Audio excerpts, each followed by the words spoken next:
खनन खनन परी के छनन छनन जुरमा बान चलाए, हाय जुरमा बान चलाए।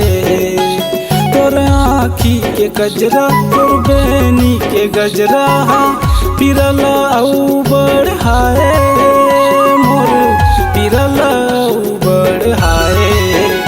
चैन रानी वो काही दवाला पिया दे, ये प्रेम रोग के उपचार करा दे। चैन रानी वो दर्द दिल बहला दे, ये प्रेम रोग के उपचार करा दे।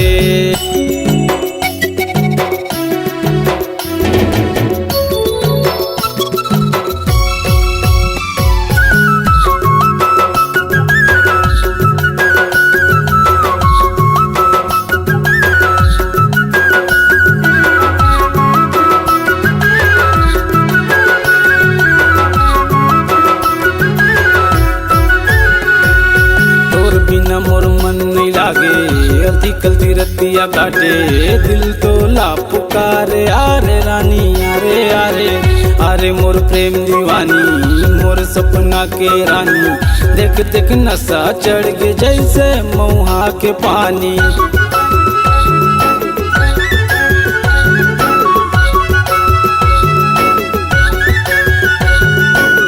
बिना मोर मन नहीं लागे, अलती कल्ती रतिया काटे, दिल तो ला पुकारे। आरे रानी आरे आरे आरे मोर प्रेम दीवानी, मोर सपना के रानी। देख देख नशा चढ़ के जैसे मऊहा के पानी।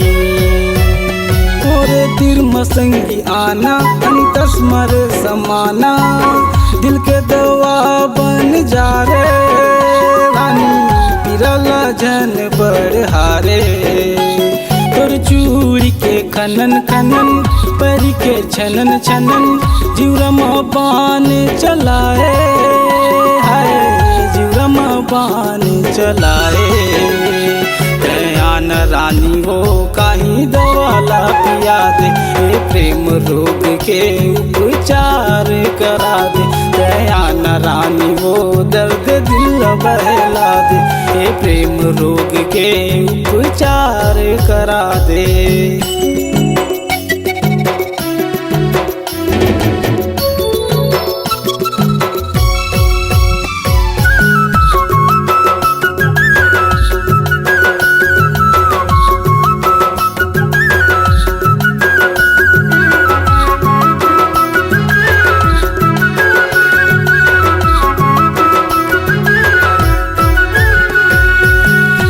पुन्नी के चंदा नेक दिल के मैं बंदा, देखता तोला संगी मन हो जाते मोरे चंगा। मोनी मूर्तिया रसे जे मोर दिल ह फसे, दिल के हर इको नमा तही रानी तही बसे।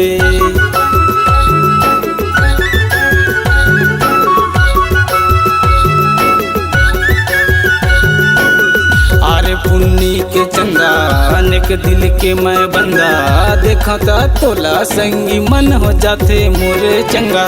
मोहनी मूर्तिया रसे जे मोर दिल ह फसे, दिल के हर इको नमा तही रानी तही बसे। तोर मिर्गिन कस रेंगना तोर साए जीला देखना, आगे कस अंगरा भभकाए।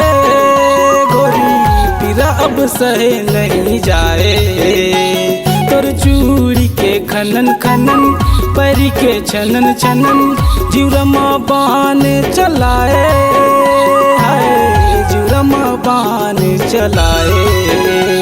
दयान रानी हो काही दवाला पिया दे, हे प्रेम रोग के उपचार करा दे। दयान रानी हो दर्द दिल बहला दे, हे प्रेम रोग के उपचार करा दे। दयान रानी हो दर्द दिल बहला दे, हे प्रेम रोग के उपचार करा दे। दयान रानी हो दर्द दिल बहला दे, हे प्रेम रोग के उपचार करा दे।